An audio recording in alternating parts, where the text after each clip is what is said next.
And we are live. Welcome, everybody, again to our once a month show, Behold Lore. I am your hostess, Zoro from E3, and I'm here with my wonderful lore masters, Rojan Quest and HB Fox. And we are on episode 5, and we're going to be talking about Pantheon and politics, which always sounds scary, but it's all in-game made-up stuff, so it's not as bad. Things that always go head to head in real life. Exactly. How are you guys? Two things you're not supposed to bring up at Thanksgiving. No. But this is a safe place for that, so it's okay. How are you guys doing?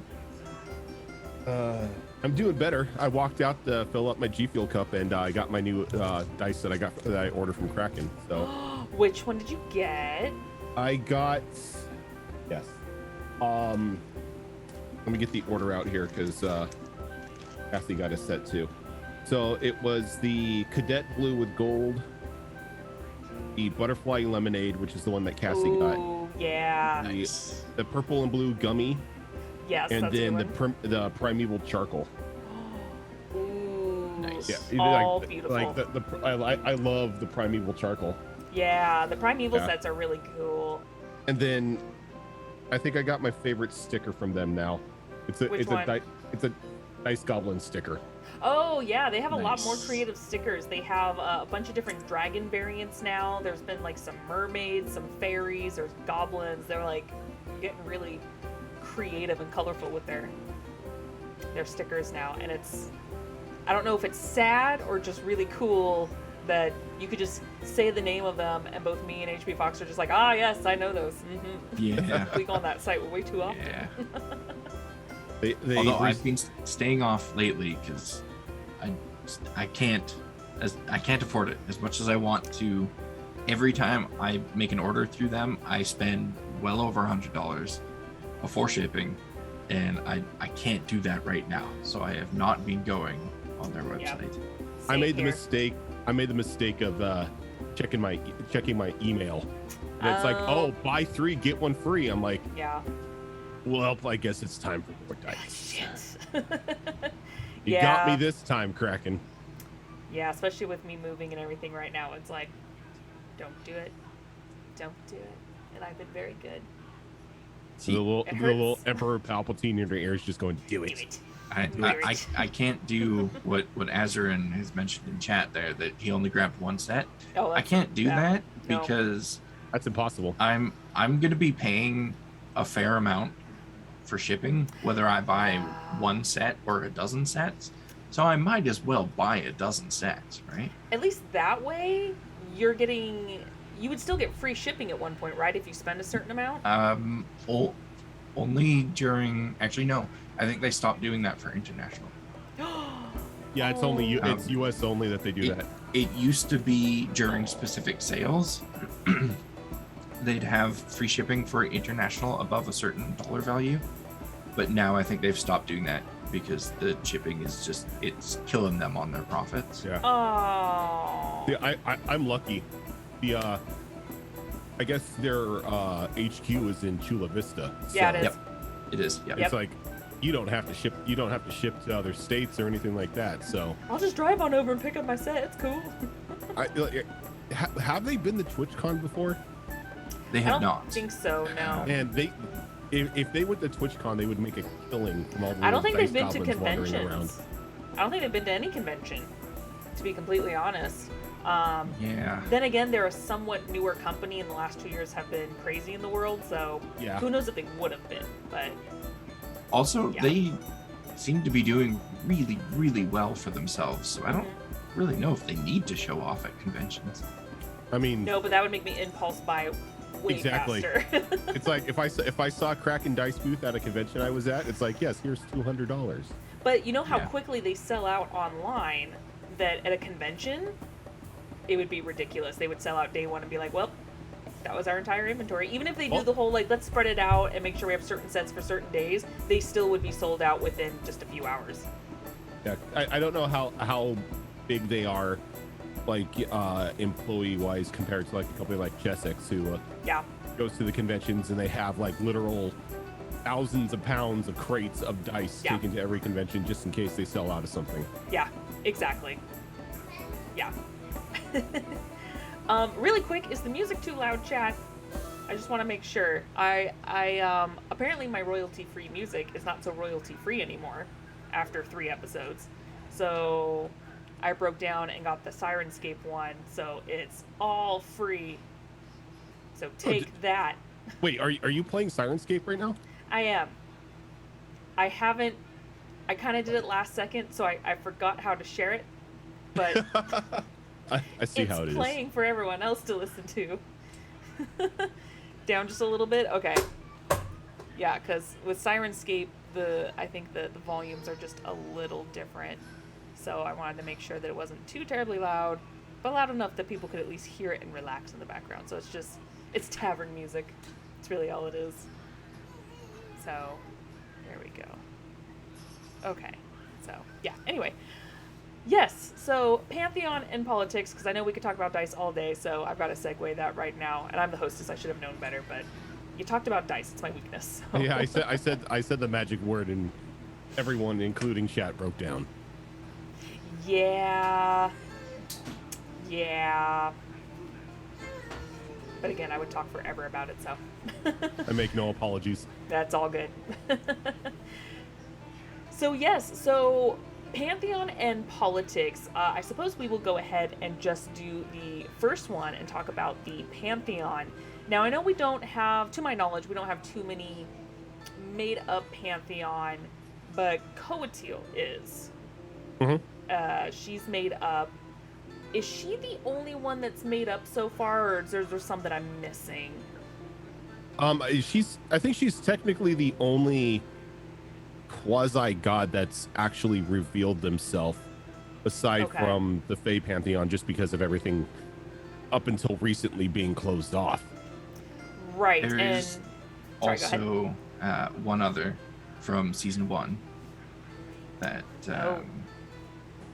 a certain old one, yeah. Zatrot. A certain old one, yeah. Yeah, Zatrot was in season 1. Oh, there you go. And I mean, now that we know that took place in this world as well, he's still out there somewhere, albeit a corpse of some sort. I don't think he's dead, but he could be. He's dead. He's dead. You know, you say that. Dead. Okay, no. Let's put it this way. Did you kill He's a god? dead. He's dead as long as Agrin stays embedded into his head. Okay, well, there you go. Yeah, because if you remember the prologue of season 1, it was said that the carapace was hollowed out and it was turned into like a museum dedicated to like the heroics of the group. Yep.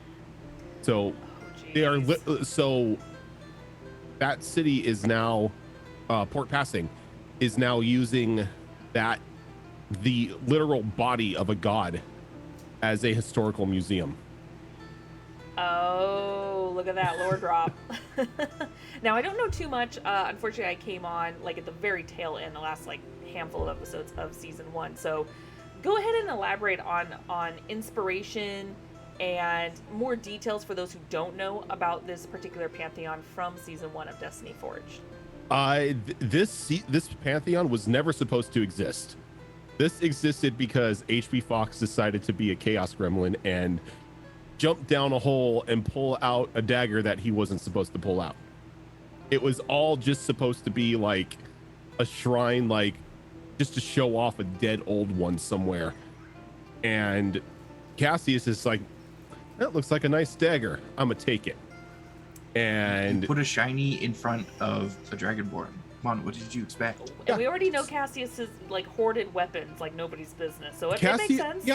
Yeah, Cassius hoarded magical items. At the end of the campaign, he had like 15 different magical items in his bag that he, 1, never used, and 2, never identified. Yep. What? Yeah, they were custom items. Identify them? No, just grabbed them, dropped them in the bag of holding, and kept going on. It could have been like better weapons than what you were wielding, and you were Well, just like, there was some doozies in there, but Oh you yeah. know, way to ruin like the DM's things moment. things that I designed that weren't even for Cassius. They were like for other members of the group. Cassius would just grab them and shove them in his backpack. Now, to be fair, Okay. me. I never took anything out from under anyone. If someone gave something to me or nobody claimed it, I took it for myself. Yeah, Okay, and that's fair.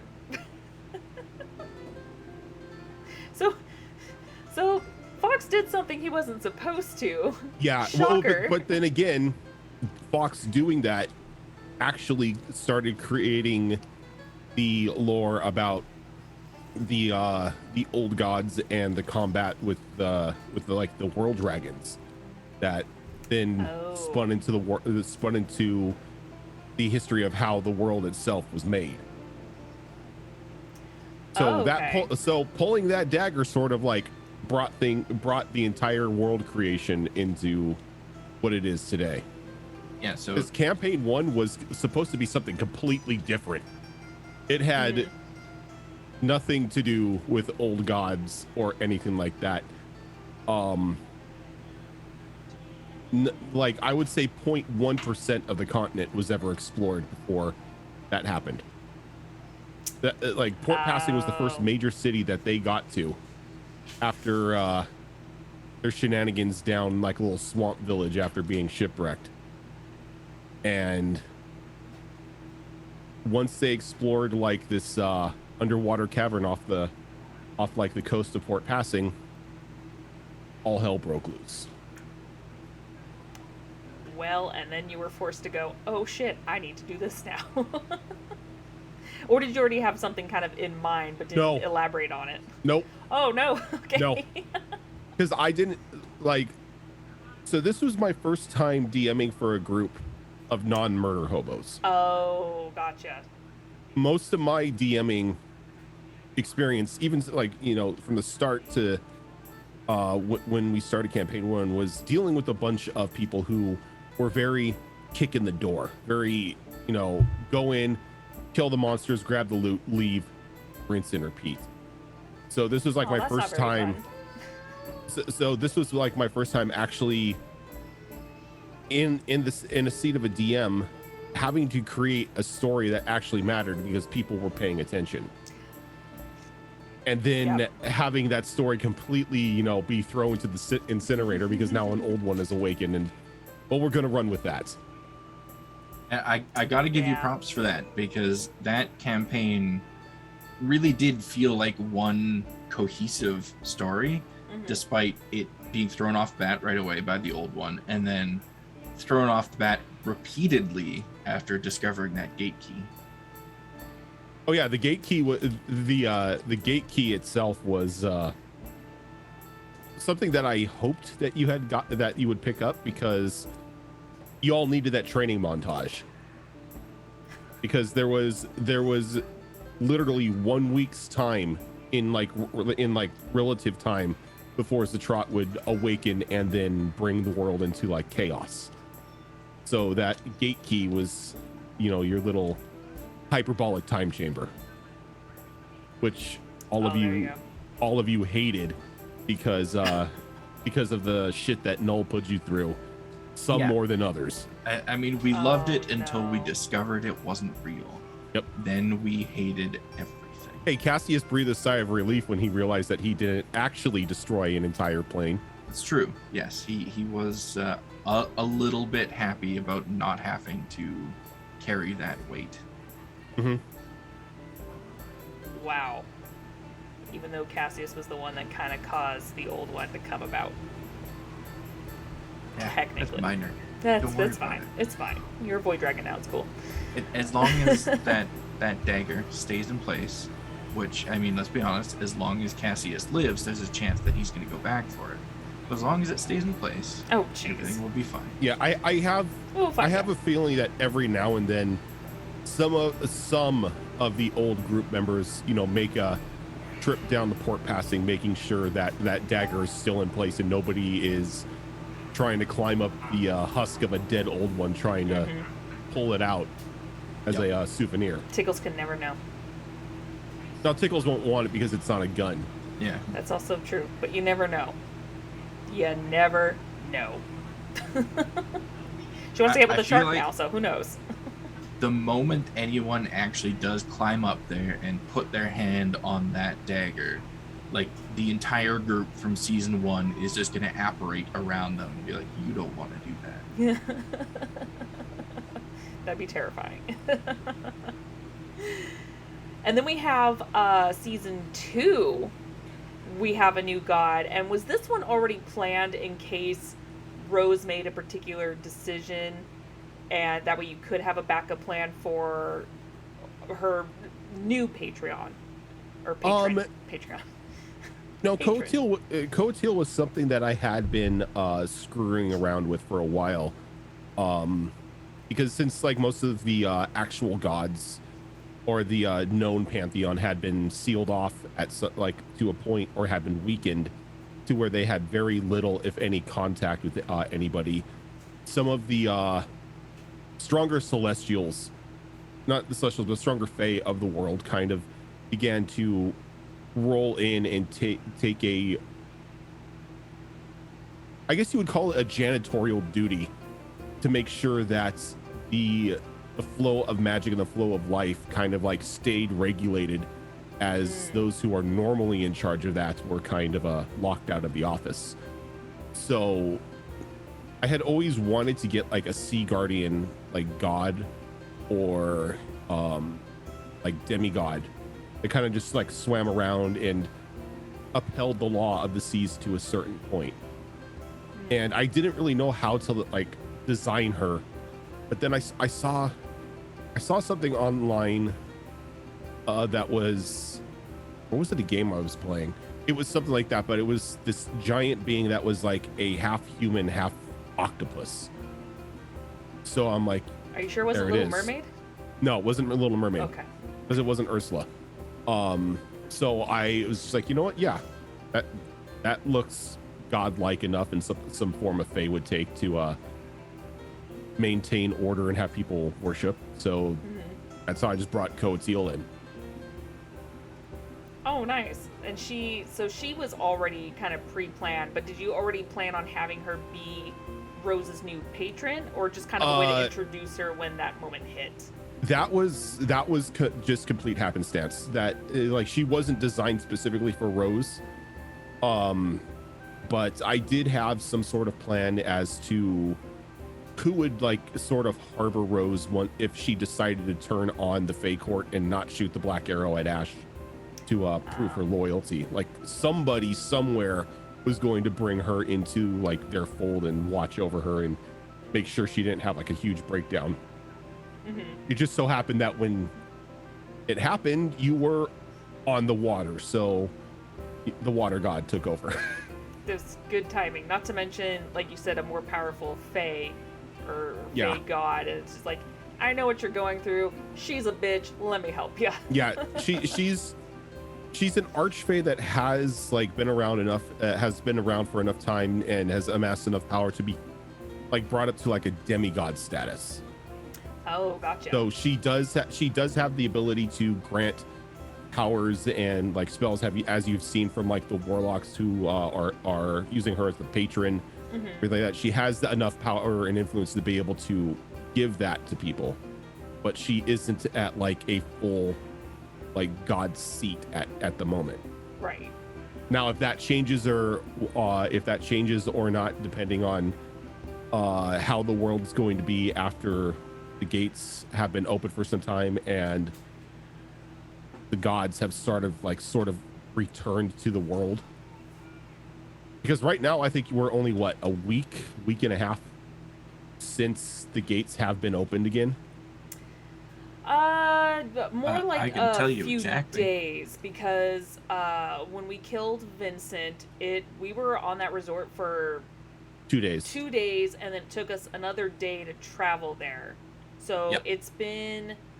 We're on the like night 4. of the 3rd day since the end of the Vincent fight. It's like the 3rd or 4th day, yeah. So it's. Oh yeah, still because new. because the Sister Carnage hit pretty much light speed mode. Yeah. In order, because she had been able to rest in charge while you guys were having some fun in the sun, so she was able to take you guys to the Collector's Vault. Yeah. So it's only been, like you said, 3-4 days since the gates have opened. And we've already seen it in No Way Out. The the ever-growing presence of like the paladins and the priests that are wandering the roads between Dolor and Arcastus. Yeah. Like that's going to start like picking up as they're going to start reaching out to their old followers, some of which are going to be a little upset because, well, their place of worship and power is now sitting at the bottom of the ocean because of a certain knoll. Now, did you guys actually talk about that for No Way Out off screen, or was that something that Fox kind of cleverly inserted into No Way Out, where that because we've met a few paladins already, and it's just funny that keeps as a reoccurrence now. It's just like, where are all the clerics and paladins coming from? So that was something that I tried to include based on the events that were happening in Destiny Forged and what I thought was going to be happening in Destiny Forged. The appearance of the first paladin that the Knolls came across, the dumb one, he was like the scout, essentially. Like, something's going on, our powers are being messed with, our connection is faltering. Go out into the world, see what's happening. And then the interactions that you've had since then, in the more recent episodes, post the opening of the plains, that's when the connection has been reestablished. And as Rojan mentioned, those paladins and priests and stuff are starting to wander those roads again and go out into the world and spread their influence.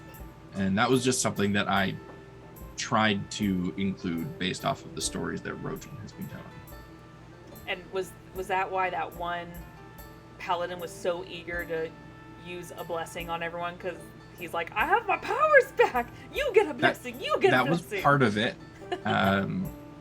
He also just happens to follow a god that is a non-combatant and happy to help anyone that deserves the help. Gotcha. Okay. It all perfectly worked out regardless, so it was great how it coincided with both the games going on right now. Yeah, that god reminds me of how I play MMOs. I just can't get happy if I could put buffs on people. I don't care, how well it does. I just gave you a buff, go have fun. Yeah. Hey, buffs sometimes make the difference. I gave the warrior an intelligence buff. Is it going to do much? Probably not, but he has it. Yeah, you never know.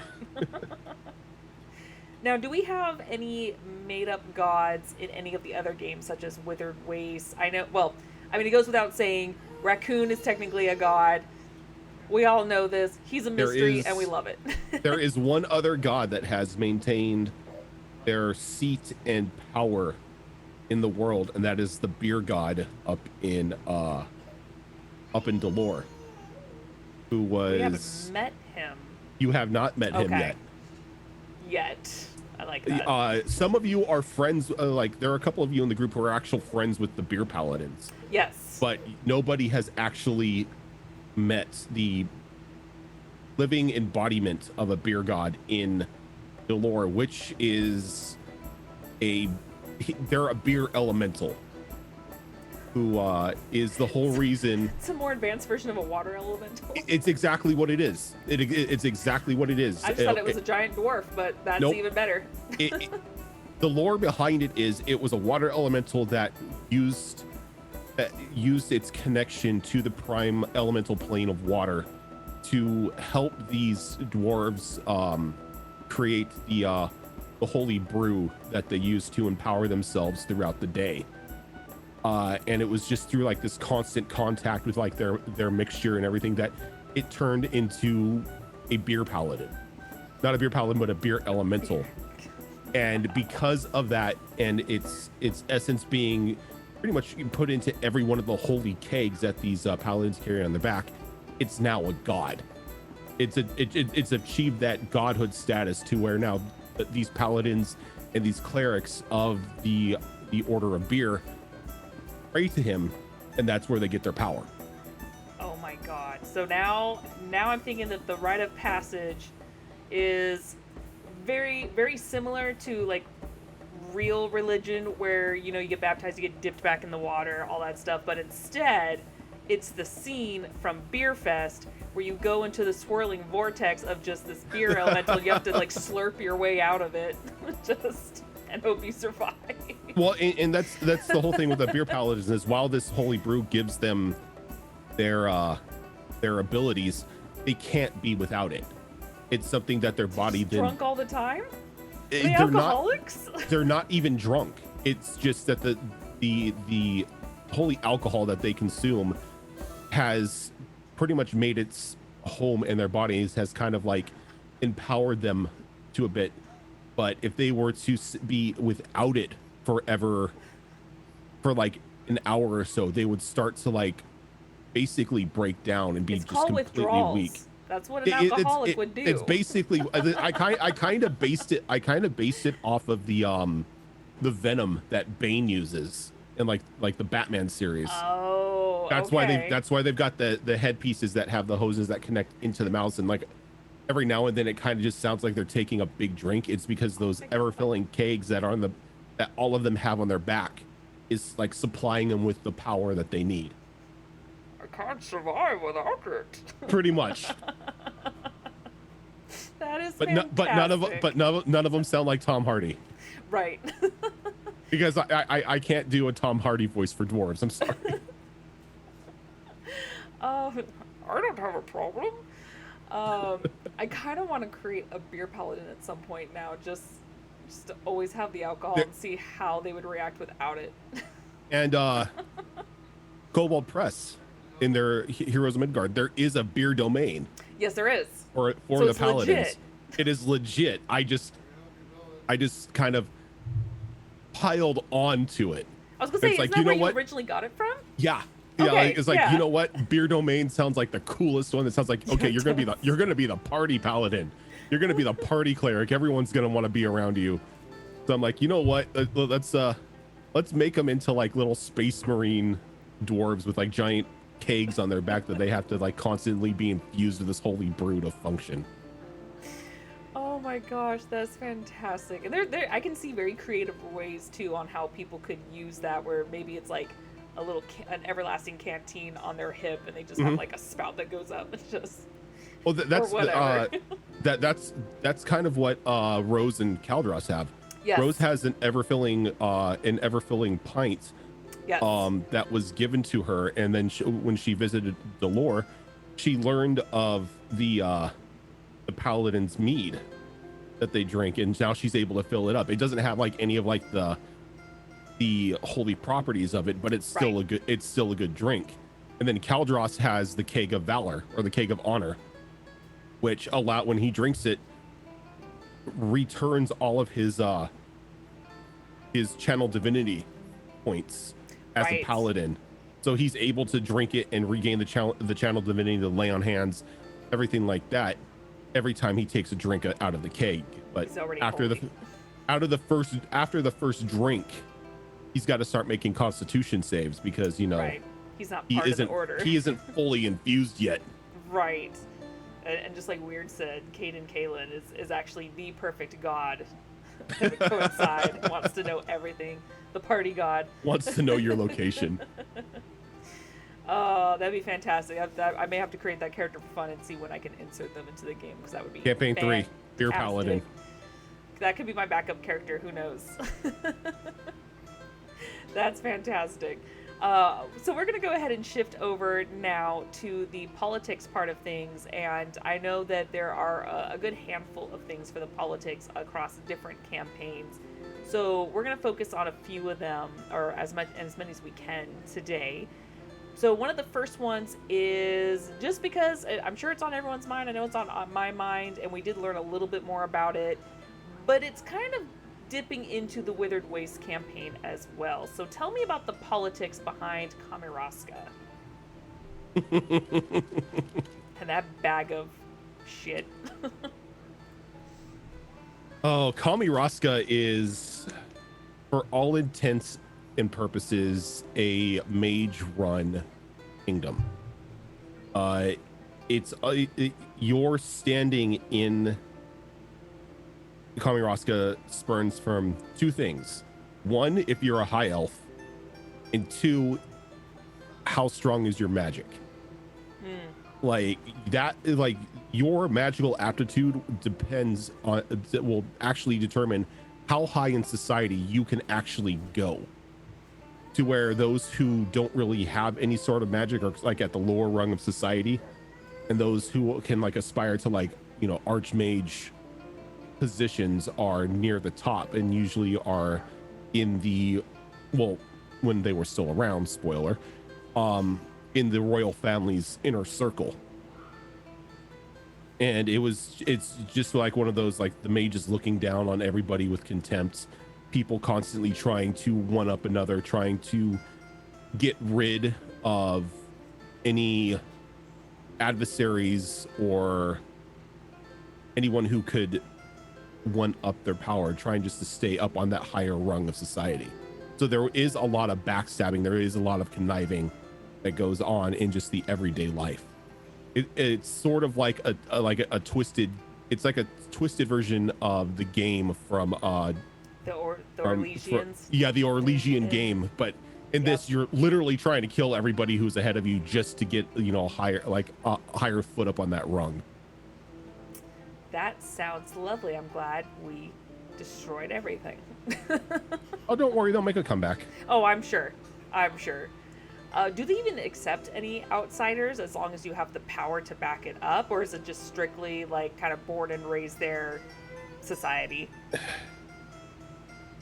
Before the Mind Flayers, yes, they would would accept those who had magical aptitude, you know, up into society, but at the same time you still had that you're not a high elf sort of thing weighing against you.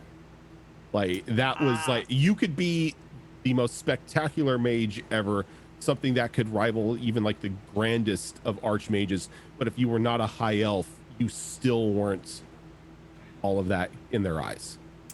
There was that one thing hanging on your credibility, that they couldn't just accept you into high society. Well, we already knew they were pretty racist about it, so very high elf society. Yeah, they and as time went on, things just started getting worse. Yeah. As you've seen in, like, as it's been hinted in Wither Waste, that some past Kami Roskins seem to be the ones who are responsible for the current state of the world in that area. They're the ones who caused the cataclysm for whatever reason. You know, whatever they tried to do down down on the island in Wither Wastes, then set history for the next, you know, 200 some odd years before we get introduced to everybody in episode 1. Right. Which will be interesting for the crew to learn that technically the Destiny Forge didn't learn about in Kamarosca. They just kind of got in, got out while things are slowly unraveling over it.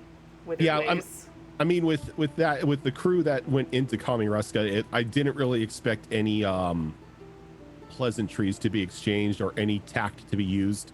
Nope. It was just going to go in, set everything on fire, get out. Yeah, we were on a mission and on a time limit, so it's just like, you know what? Yep. We don't care. Everyone's really terrible here. Let's just go. And then Mind Flayers. Yep, exactly. And destroying half the city was just a bonus at the end of it. Oh, that was fantastic. That was great. That was the best Very part. satisfying moment. Yeah, it was. Speaking of the Gnolls, you have created kind of their own society. Was it based off of anything that was sort of already created by D&D rules of Gnoll society and just kind of elaborated on that, or did you completely make something from scratch and made it unique? I more or less made something from scratch, drawing heavy inspiration from the existing culture of Gnolls and also how hyena clans operate. I kind of combined those two things and then looked at how that might change when it lacked the influence of Yunogu. And I knew that a society gets to a point where they're going to evolve themselves and actually have cities and towns and stuff. And so I had to come up with a way to stop the gnolls from doing that, because I knew that I wanted them to be kind of this almost nomadic type of clan. And so that's kind of where the war with Arcastus played a big role, because so many of their resources and so many of their people went into fighting that war against the Arcastans. They never really had time to stop and go, okay, well, maybe we should start recording our history. Maybe we should start creating technologies and building structures. They were just too focused on the war to evolve their society to that point. So that's kind of where I wanted them to start at the beginning of Destiny Forged. Which makes sense, because we definitely saw very quickly throughout Zale's time with the group how much she wanted to evolve and change that to not only make their clan known to the world, but to show that they're not just nomadic savages as the world would see them as, but they actually are capable of intelligence and so on and so forth, even though a lot of them are still in their old ways, but still yeah, working exactly. on it. and that's something as well that I'm trying to kind of keep as like one of their big points of inspiration as they go forward and develop into an actual proper society in the world, is how do they do that while still maintaining that connection to what they are as creatures. Mm-hmm. And I think a lot of that does make itself apparent in the way that like Kyo acts around people, how she just straight up doesn't have manners with people. Mm-hmm. And how she rarely actually addresses people outside of the group by their name. Because gnolls, they hyenas as well, they more rely on scent than on language and names and stuff. And eating things, obviously, that's gotten us into a lot of trouble several times. Both characters, yes. And getting to a point in like high emotional RP moments and situations where they kind of fall back on that savagery. It's like, okay, I can't deal with these emotions anymore, so I'm just going to tear everything apart, and it's easier for me that way. I mean, I'm trying to keep those as a factor in their society, but also evolve them to the point where the world will accept them. Well, and it's only happened within the last year or so too, so it's definitely going to take a long time for there to be a significant shift within the gnolls themselves as well. So it's interesting and really fun that you're still keeping it true to that, but it hasn't been a huge dramatic difference. It's like, oh, it's such a short amount of time. How wonderful. Yeah. Which has been great. And it's actually funny because as you said that, I love what Weird's just said, where Yixis will become the first archmage of Dagger Tree. At this point, who knows? I mean, they've got to accept that too. I know magic exists within them, but that's a whole different level. A lot of the magic that they have within their society is like very like tribal based stuff, where they're doing tribal rituals and druidic focused things versus book learning. A wizard would know. More like barbarian type magic. What was the other one? Maybe warlock, but definitely more druid than a sorcerer or a wizard or anything like that. Not as heavy on the magic anyway. Unfortunately, we're at that halfway point. So as much as I would love to continue talking about it, we do have a guest tonight. We are going to go ahead and take our mid-episode break, and we're going to bring back Gilletam as we ask her some questions about her characters, both in campaigns as well as one-shots and past mini campaigns such as Into the Wildlands and so forth. So if you have any questions for her, go ahead and drop them in chat. Otherwise, we will go ahead and ask her questions from the group here and see how far we get before time runs out. So sit back, relax, and don't go anywhere. We're going to take a quick little break. We'll see you guys soon.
how.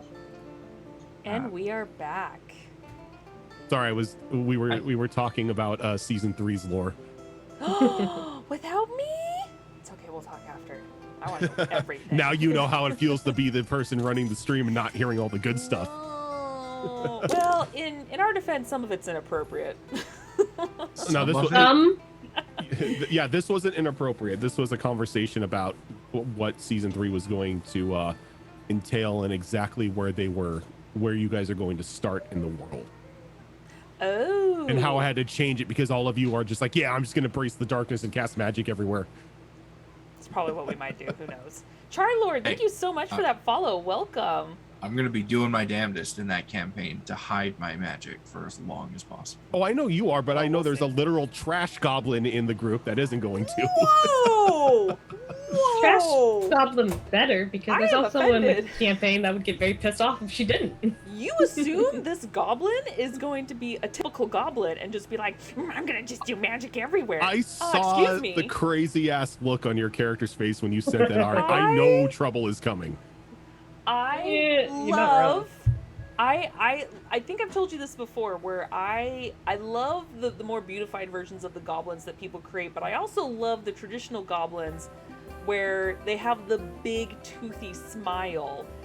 So obviously you're the only person, and Tam, for reasons people will find out, are the only people that have seen this character so far, and it's just they don't look terrible. Just the big I love them. It's just I'm like, she's perfect because I know she's going to be the chaos of the group. You can just see in that big toothy grin. It's just like, I'm gonna bring the trouble. Maybe I still need to figure out how to play them. It's still a work in progress, but I've got time. It's still a work in progress. But yeah, I'm excited about that. But hey, we've got Gilletam with us now. So if anyone has any questions about any of her characters, both in campaigns and one-shots and past mini stories and whatnot, feel free to drop them in chat, and we will go ahead and ask them if she chooses to reveal anything, because you don't feel like you want to answer something because it may come up in the future. You don't have to answer. Or maybe you're just like, no, I don't want to tell you. And you're like, okay, fine. I have a question. Go for it. I actually have a question. All right. What influenced you to make that wish into the Wildlands to just get the orb? That's what I was going to ask. What was going through your mind with the lich and everything? We're on our way to go to the orb to, seal this lich away to save the Wildlands. Nah, screw it. I want the orb for myself. I had that. That was the number one question on mine, was what went through your mind to do that? So Amelia wanted to gain control over the orb, and she had a feeling that several party members would protest and or take it or do something with it before she ever got the chance to. So for her, it's and I held off on that for as long as I could because she wanted to make that wish as soon as she got the wishes. Like, it was just an automatic, I want this orb, I can now have the means to get it. That was kind of her influences. I want this orb, I want this control of the undead. But why did she want it so hard that she was just like, I'm gonna do this now. I need it now. Like, what was her impulse? She was being impulsive. Okay. She was being impulsive, and now she had even more people after it. She was terrified someone was going to get to it first. I mean, like I said in the past, the whole Wildlands thing was supposed to be a campaign to mini, a side quest for all of you, but somebody rang the bell. So I knew, I had a feeling somebody in the Prime group was gonna wish her the orb or eat the orb or do something with the orb, and then Amelia comes along and she's like, yeah, I want the orb. Well, she wanted to study it a bit before she took control of it. The artifacts. Artifacts. But yeah, she wanted to turn the power of the orb onto the compound that she came from, and basically kill everyone inside. Now, if I remember correctly, too, that that kind of backfired and trapped her brother. Mm-hmm. It didn't backfire. Okay. She considers that backfire. he willingly took that took that offer in order to save her and everyone else.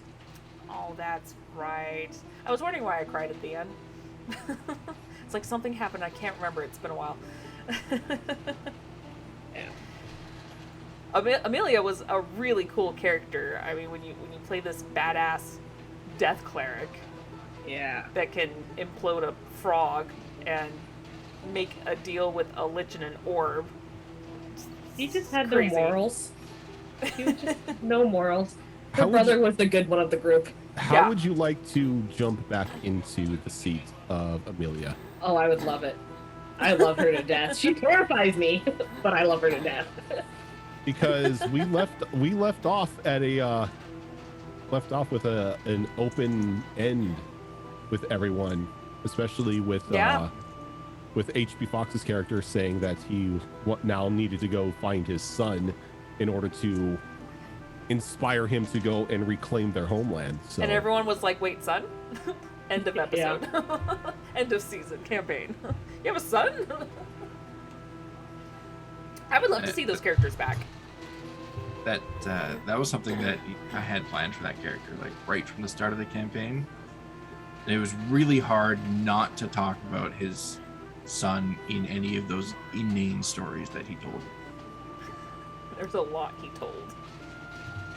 So with that being said, are you planning on another like mini side campaign to kind of continue and reunite It's in the these works. characters? Oh, that's exciting. Oh, I'm it's excited in for that. the works. Because when Fox said, I need to go inspire my son so he can take the hammer and reclaim my homeland, I'm like, yes, a Dwarven Kingdom assault campaign. Let's do it. Oh my god, that'd be fantastic. So I've been running a couple ideas through my head as to exactly what it would entail. And I'm gonna have to get with you, Fox, in order to get more of the lore behind, what exactly is taking over the kingdom and everything like that, so I could plot around it. Good to me. Oh, that's exciting. I would look forward to that. We actually have a question in chat from Weirds about Tarashara for Destiny Forge. Tarashara's family is royalty. What has their political structure been based off of? Has there been previous mentions of their family/kingdom ties to the continent? That might be a yours/maybe Rojan question there at the end. I don't have too much of what the political structure is, but she's a Disney princess. So that's what she was based off of. Which is funny because when you told me her design, you were just flat out like Disney princess. Yeah. Like, and what else? Nope, Disney, full on Disney. And I said, so if Yep. I put you in the Disney pose with like the stereotypical dress and everything, you'd be okay with that. She's like, yes, please. And I'm like, all right, I can do that. And the political structure of her kingdom is pretty much of that of a Disney kingdom. So like, Yep. so would you say that the Feywild is kind of influenced there because of, I mean, if we're thinking Disney, maybe like the animals listen to her, or there's some magic well somewhere. That's the whole reason why we put it off down in the Far Reach, is because the Far Reach is like the storybook island where like all of like the grim fairy tales and the Disney stuff is like, all packed down there. And then unfortunately Malorsic, but yeah, so it's like when Gilly came to me and said, yeah, she's just going to be a Disney princess, I'm like, okay, that's where the kingdom's going. Yeah, I remember that. That's I do know great. that the only variant that would be is that Tashara's mother is the one that runs the country, not her Yep. father. Well, that's not very Disney. It's not both parents though, it's only one parent. Yeah, only That one is parent runs the Disney. country. Yeah, Okay, that- we're canon. yeah. If it's not one or the other or both, then it's not Disney. Oh, I'm just hoping that there's at one point in time you guys just decide to go down there. Who Like, if- knows? I mean, we still have like Tickle's family to deal with down there, Yep. and who knows if we'll be able to finish that. But I can't imagine we won't help like in the Like, epilogue or something. That's all up to you guys, because like once you get through your run-in with the collector. It's open to what you guys want to do, because because at that point in time, you have what you need to end the campaign. So if you want to go end the campaign, that you can. Yeah, and I think that's probably when we're going to go visit a lot of these places, because this second act of the end of the campaign isn't, at least it doesn't feel like it's on a timer like the first act, like Vincent was. Yeah. I mean, I'm sure there is some sort of timer happening, but it's not like urgently, we have to go do this immediately type of thing. Yeah, which would give us a little bit of freedom to at least kind of do those side quests, as it were, to I mean, go check out the shark people and see what's going on with Tickles and maybe Fairy Book Land. There still, though, is a clock counting down against you guys. It's just a larger scale. Right. Because you have a year before before she makes her move. Right. And then that throws the world into chaos in that loop. So if you finish it between anywhere from now and like the day before a year is over, you have a chance of saving time. And but if not, then I don't know. I'll have to look at my notes, but if I remember correctly, since that timestamp, it's really only been a month since then. Like, a lot has happened since then, but realistically, they've only happened like the whole thing with Malorsic was just a couple days. All that bullshittery was like 2 days. Yeah. So it's probably been realistically maybe a month in game. So we've got plenty of time if we wanted to go off and kind of do that stuff on the side. So yeah, well, we'll have to see what happens, but who knows, we may visit essentially Disneyland. I hope you guys do. I hope we make it down there. All the birds talk to you, and the squirrels shit talk you, and it's great. Everyone, when they're giving directions as to the Disney point. Oh God. There has to be a hag there. There's always a wicked witch. We already know there's a hag there. There's just another hag. This is true. It's just that red hag that pops out again. Down in the far reach, there's just a ton of hags. For some reason, they're drawing the kingdoms. Yeah. And there's 2, 3 there. 4. There's a lot there. Wow. And it's just a tiny island. Azrin actually has a question, and it's actually funny because it's on my list too to ask about again, Tarashara. If she's always taken a liking to Rose because of maybe what she's read in the library, or because maybe when she's been around Rose kind of like wore her down and kind of sparked an interest, or maybe it was because Rose initiated something, some sort of a form of affection first. Like what attracted Tarashara to Rose in that way? There's layers to it. I had a feeling this was coming up. This was going to come up. So I've actually thought about this a lot in the past week. The first layer would be what she read, because she's reading these stories, and every time you read a story, you have a character you really like, you have the characters you really hate, you have the ones you want to be friends with, and the ones you're like, no, this is crap. I don't like what's happening to you. Rose's story, she was most attracted to Rose's story. She didn't like the way it ended. She didn't like what happened in it. She didn't like a lot of things about it. So that's the one she kept reading the stories over and over and hoping there's something to change, because the way I say it, when she first started reading those stories, she thought they were just stories. But then, and when she met the party, Rose, other than Kyo and Kyo Wei, Rose was pretty much the only person that was nice towards her at first. I'm looking at you, Zoro. Ash didn't like that something wrote out previous stories, and she's like, nope, fate is my own. There's no predetermined story. Fuck that bullshit. So it wasn't necessarily towards you, it's really towards the whole concept, so she just took it out on you. I'm sorry. No, it's not a big deal. I love it. I love the conflict. For her, it just hurts a little bit more because she wanted to be friends with Ash. I was the person when she read the story she wanted to be friends with, but she's opening up to you now. Slowly, yeah. So Rose was the first person nice to her and actually treated her like a person, not just a knowledge bank from what she read and or someone who tagged along because she needed a way out. And then as Rose started showing interest, Charizard feeling like she was taking advantage of knowing so much about Rose, because she knows Rose as Rose. So it took a little bit for her to get over that. Whereas the Collector helped. Oh, I'm sure. And you know what? Just for shits and giggles, Shadow Fox is asking for Tartar, marry, fuck, kill the entire Destiny Forge group. It makes you wonder. You don't have to think of this now if you need a moment. I need a few moments to come up with that Okay. answer. Okay, so while she's coming up with that answer, same question for Ash. Oh, that's a good question. She would probably marry. She would marry Caldross because she feels like that would be stable. She would fuck Rose, and she would kill. This is terrible to say, but probably Tickles. And not because she's like, I want that bitch dead. She was just like, you know what, at some point she's gonna like become a demon lord and just fuck up the entire world. I may be putting the world out of, saving the world right now if I did this. But she never would, of course.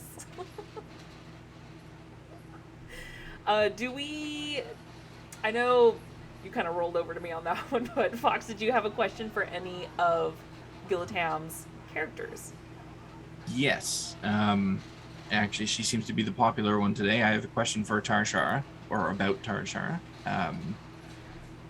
About her situation when we met her. She was in that library, and we kind of got some vague information about why she was there and how she was there, or how she got there.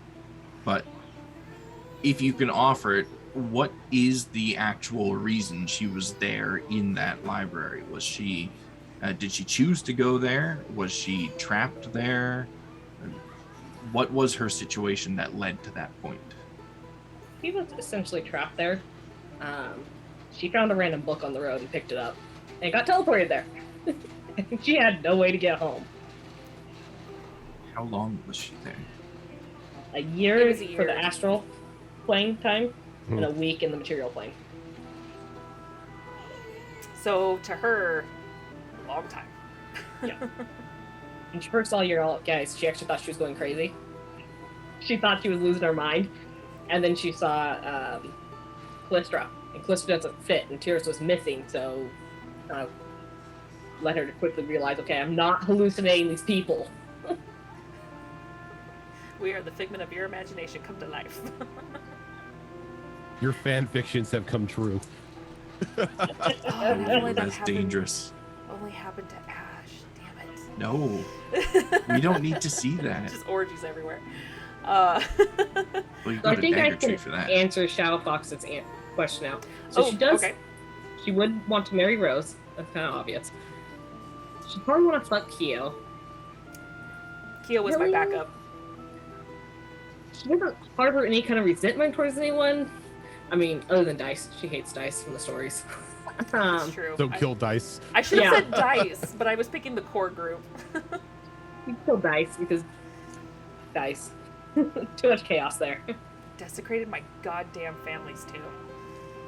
I would kill. I take that back. I wouldn't kill Tickles. I'd kill Dice. I think we all would. We all want steak for dinner.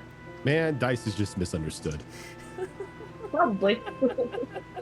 But yeah, I was I mean- picking core group, so yeah. She probably would have had a chance if she wasn't the catalyst for the entire Vincent fiasco. What about the Cowdalus? Well, let's put it this way. Let's put it this way. She actually saved one of the boys. Because Damon or Akel were going to be one of the ones that released Vincent. But they're Because so they- weak. No. Because they were going to be running around Grandpa's castle and find that Yeah. little hidey hole. Yeah. And what better to be able to escape than the innocence of a child. Oh, that would fuck up Ash so hard. She probably would have quit the group a long time ago. that was the case. Be like, I'm done. I'm done. I actually have a question about Iza from No Way Out. She's a very interesting character. She's very just impulsive in the moment, like, I'm gonna do this. What was your inspiration behind that personality? And then follow-up question, why does she see Zara like instantly as the group's leader? Yeah, why? I'm more gonna say, I'm gonna answer that first, because that's the easier answer. Iza's an orphan. She's been an orphan since she was young. And Tashara was the first really, truly motherly person for her. So she kind of latched onto that. You know, she tried to keep her safe. You didn't let her kind of, like, I'm telling you not to do this, but if you end up doing it, fine, go do it. Iza took an interest in, or Zara took an interest in keeping Iza safe in a way that she imagined parents should. So she latched on to Zara. So you were the mother of the group. You started it. You started to care. You did start it. Should have just done what Samira does and say fuck the group. She has to be the quote unquote group mom because she's the druid. Yeah. You know, druids are like druids by default are group mom. Is Kyo group mom though? I said by default. Kyo, on the other hand, is like the crazy drunk aunt.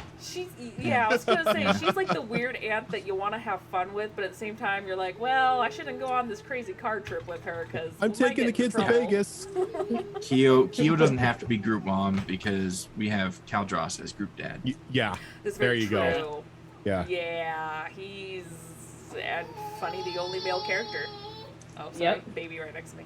And the other part of that too is as Iza already made that connection and she was watching Zara for leadership, she saw kind of the wisdom that Zara has that kept coming out in the we shouldn't do this, you shouldn't do that. You know, she got us out of the underground of the Coliseum before we went to face that monster when everyone was getting really hurt. She was doing everything she could to take care of everyone, and that's when she really locked in on it. I don't know. I don't know if the words wisdom and Zara go well together. He's a druid. Well, you're a druid. You should have high wisdom. No. Her wisdom score is high, but she's spent most of her life in a cave. She's not the one to make great, social calls. And the only reason why she's like, okay, we need to get out of here, is because she was running out of spells. To be honest. Iza just knocked that up to Gnolls. She's a Gnoll like Gnoll. She acts like a Gnoll, but she makes some smart decisions. Therefore, leader. You and Xena were just like, look, Zara, you're smart, right? Yes. Iza's very simple-minded. You care? Well, smarter than them. And to answer the first part, her personality fell in place by accident. I was actually planning on playing her in a different manner, and it just didn't happen. Oh. You just found chaos and you're just like, you know what, I'm going to roll with this because this is fun. Yeah. Yeah, pretty much. But it's very true to Noel, so it works out completely. It's just funny. Her one trait that I had planned for her is the protection. She feels the need to protect everyone around her because her life isn't worth anything.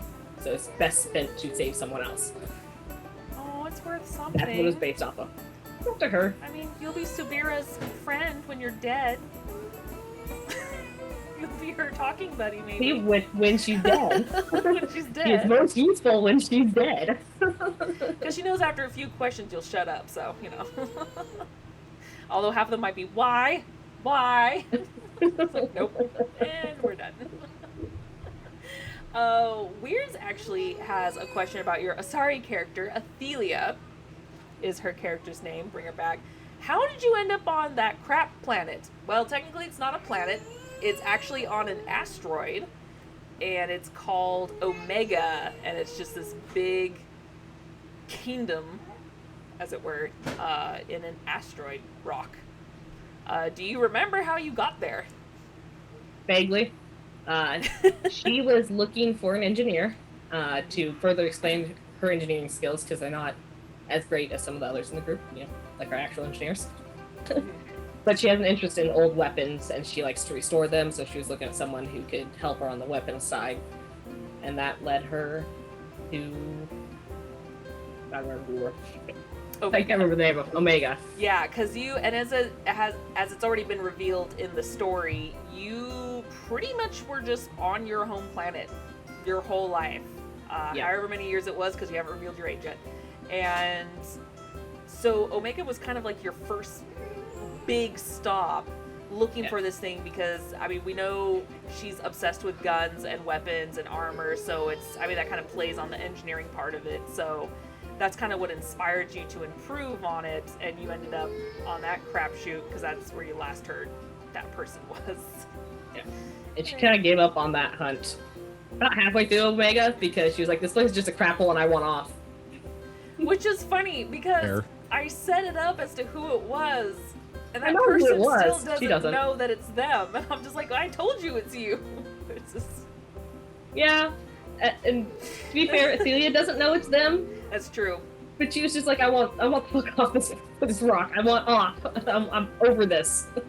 And it's funny because even Jamar asked, like, do I know who this is? And I was like, yeah, it's you. And he's like, oh, okay. And then just completely ignored it. And I was like, all right. I mean, to be fair though, that's like 100% a move that he would pull, just with the way his disposition is and how nonchalant he seems to be with everything. Yeah. Yeah. It's great. Quick little question from Shadow Fox. How come Iza doesn't learn from doing the same shit over and over? He is learning very slowly. She's just very stubborn. As You know, is a her Norse first nature. instinct would have been to attack the giant minotaur that was coming at us. Instead, she chose to try and find a way to escape and draw the thing off from the party. That was a move forward for her. Baby steps. Well, when the first hint was, well, my save was a 35, it's like, oh, fuck, we need to go. You think Iza cares? Iza doesn't care what the save was. Iza more determined to stand between any monster and her friends. That's true. She would have So been she would have stood her ground. She would have died, but she Yeah. would have stood her ground. in one shot would have died. Yeah, it probably would have just taken one round. Yeah. Yeah. We actually do have some time for a few more questions if you guys have anything to ask her. I Otherwise, have a I've got question more. about Iza, All right. actually, okay. now that I'm thinking about it. Several people in that group have let their opinion be known as to how they view their own kind, how they view other gnolls. And I feel like that opinion for some of those people has changed slightly after we spent an entire session yelling at each other. Has Iza's opinion changed at all after that moment? And what exactly was her opinion on her own people before that point? Before that point, she enjoyed the progress Zale was making with the encampment. We have more trades coming through, more information coming through. That was before she lost her intelligent points. And then she her opinions changed slightly. She wasn't happy with brutality. Sorry. Child in background. Yeah, he's trying desperately to get into the locked door. He didn't like the exclusion she had from the hunting parties. She wanted to go out and hunting. She wasn't allowed to because she was considered, too young, too weak, whatever excuse they had for it. Now we're interacting with the hunting party we did interact with, and realizing the amount of influence Nagu does still have in Dagger Tree, she's a little less happy with it. Especially when he tried to control you. I think the extension of that will come up when we do the wrap up. So I have more to say, but I don't want to say it until after Monday's show. That's fair. That's fair. I mean, we only do have a couple days left, and unless there's some royal fuck up that happens, it should be the wrap up, and we'll kind of have that moment. Yeah. A royal fuck up did happen. I mean, again. We rolled super low at the final roll of the night. Yeah. You managed to get out of that situation though, because that super low roll was, all right, this celestial is gonna come down and just hang out until your dome disappears. Then we'll have some fun. Yeah. I'm not looking forward to that. Xena did some unexpected things, and I wanted to reward that. So there is only going to be like 1 or 2 more travel rolls, and then that's it. So when we royally fuck that up, it may be another episode. Who knows? Now, to be fair, though, you are really close to a major city that has patrols going up and down these roads frequently to keep them clear. So I've been trying to make it so as you get closer and closer, the actual danger on the roads themselves is less and less. That's, I mean, again, with our rolls, I'm just hoping that it works you keep rolling in like single digits on the percentiles, so perhaps the reduced danger hasn't quite come across, but it was planned that way. The rolls just had other ideas. It'll be very interesting to see what happens then. Azrin, you and I, man, have been having very similar questions. We have one from Azrin about your character Ray in Sonata Part 2. Did you have a sibling feeling for Durdrin, or did you just get off on messing with him, aka naming your winged goat Snowdrop? Because I remember you asked me permission, and I'm like, yeah, it's your goat, whatever. And you're like, I think it'd be hilarious. And I'm like, yeah, do it. I named the goat Snowdrop just to fuck with Durden as a player, because his reaction with Snowdrop was my favorite thing from Sonata 1. I just loved the way those two characters interacted. It was the best. So this is just me messing with them. Nothing to do with the character, just you wanting to fuck with Azrin. Me. 100% player. For Ray, though, Ray saw Deirdre as someone who needed help. He didn't seem like he was in a great place. He seemed to be running from something. She didn't want to pry, but he needed help, and that's why she gave him her amulet. Oh, that's right. She wanted to help him. Yeah. So. Because he's the one character in that entire group that's just like, I'm ready to walk away. I really don't. It's fine. It's fine. Just didn't seem like he was in a great place, and she wanted to help in some small way because he seemed to be running. And as a barbarian who has no real ties to anything, because her entire village is dead. Spoiler! Not spoiler, because it's never revealed. It was never revealed. Spoiler? Everyone was dead. She wanted to help him instead, because she could. And she's not hiding from anything. But she has no use for the amulet. I have an enemy, they can come and get me! Well, and who knows if that'll roll over, too, in Sonata Part 3, if we bring back certain characters. So that will be... That'll be very interesting to see how that plays out, if it plays out. So, yeah. Yeah, I know, it's like, it's not really a spoiler, but kind of a spoiler, because it wasn't revealed, but maybe revealed. I mean, I've noticed in both Sonatas, except maybe a little bit in Sonata 1, we kind of sort of knew a few backstories. Like, we kind of learned about Forge a little bit, like what happened to him and his master. We learned a little bit about Snowdrop. We might have learned a little bit about someone else. I can't remember, but yeah, in Sonata 2, zero getting to know each other. We were just like, let's just do this.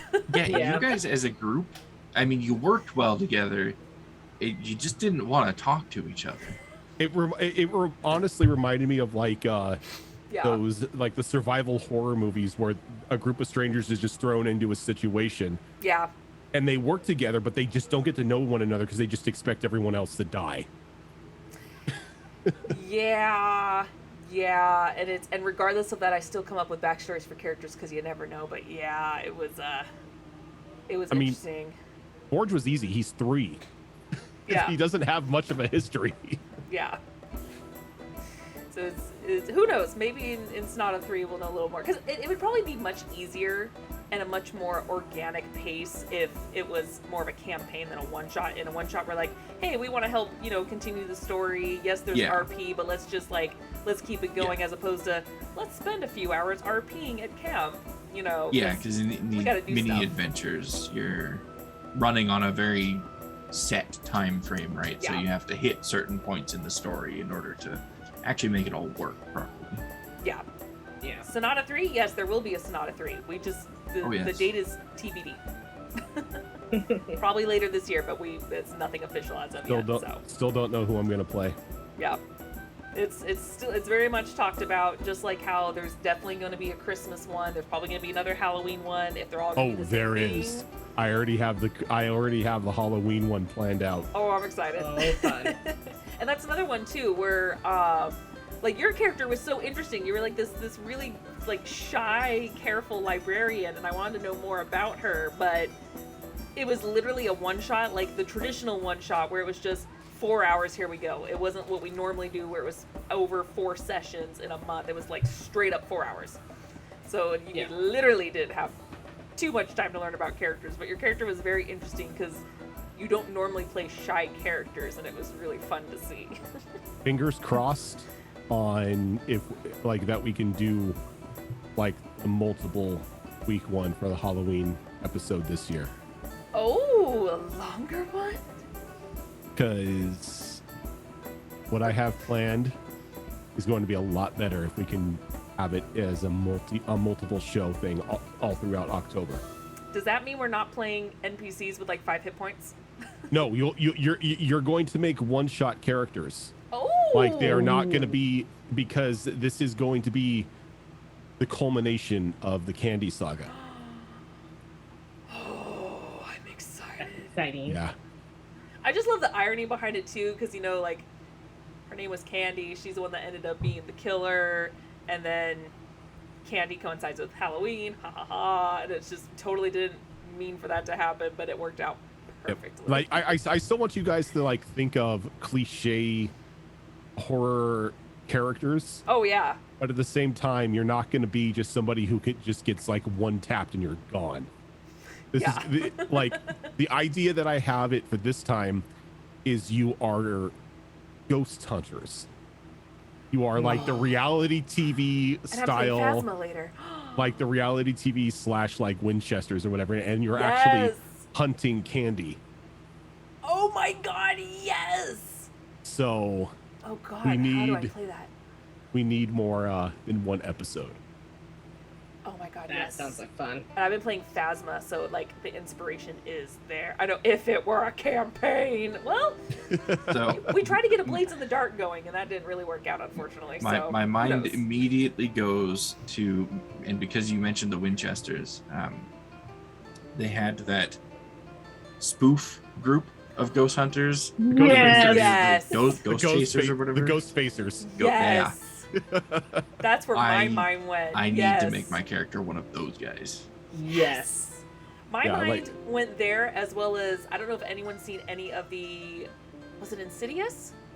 It was the Insidious series, where they had like the ghost hunters that were sort of the comic book relief, but not really full blown comedic, and they were ghost hunters, but they actually found real ghosts and stuff like that. But the way they played it was just funny to me. So who knows? I may go that way, but we'll find out. They're definitely nerdy. We'll see what happens. Unfortunately, it is time up. I know we had a lot of fun asking. We got a lot of questions in. I really liked this. I know. I mean, I enjoy the elaborate, questions and answers that are asked, but I love that we got a lot more in for this one. So I was really happy about that. So thank you, Gilletam, for joining us and answering those questions. There's a lot of stuff I didn't know that made it fun for later. And I'm looking forward to seeing our wrap up on Iza's character, as well as the rest of our characters this upcoming Monday. But unfortunately, the bot is broken, so I'm just going to talk about it because I mean, I was going to tell you anyway, but we Bad do bots. have multiple shows on this channel. We have our Monday show, which is No Way Out, which is actually ending, fingers crossed, this upcoming Monday, where we will do the first half is probably us wrapping up that mini campaign, and then the second half kind of doing a get to know behind the scenes character, little mini talk show. And then we're going to take a short break and bring back our Mass Effect Horizons D&D game where I DM, and it's going to be really interesting getting back into space and get back to that. I have to rewatch the episodes right now because I forgot where we left off. Then Tuesday, we have Rojan walking us through Destiny Forge Season 2. And that's just an all hell on its own, and it's great, and I love it. Oh, I can't wait for you guys to explore that volcano. Oh, I'm scaroused. It's going to be really interesting. I don't have strength or dex. I feel like I'm going to die. Yeah, wait, there's Oh, no, probably gonna be a couple hits. this is more con-based than anything. Yeah, I don't The got that fighters either. are gonna win. Yes. Then we have 2 alternating shows on Saturdays. We have Wayward Wanderers, which is our Pathfinder 2 campaign based off the Extinction Curse, run by Azarin. And that's just a whole other murder hobo fireball wizard. Crazy right there. It's fantastic.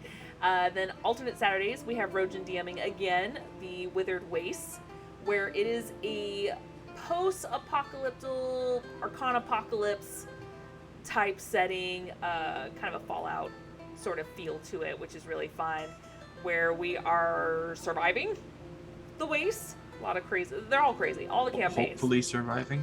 Yeah, it's. I mean, it's a survival type thing. Surviving so. is in very bold quotation marks. Yes, it is. And then we have this show, which is our once. I was combining 2 words. Once a month show where we talk about lore within our campaigns, depending on what the theme is per month, and it's always the first Saturday evening every month. The next one is probably going to be pre-recorded because Rojan will not be able to. Oh, They pushed the launch of New World back until September 28th, so we can do it live if we need to. okay, never mind. That's going to be live, but I'm pretty sure if I remember correctly, the one in November is going to be pre-recorded due to me being out of town. So that one will have to be pre-recorded. So no subject yet, no guest yet, but just a heads up, it will be live now for September's coming up. So we love you all. Thank you so much for hanging out with us. And again, thank you, Gilletam, for joining us and revealing and answering all those yummy, yummy questions. So until then, we will see you guys on Monday, and we'll see you back here in a month. Bye, guys.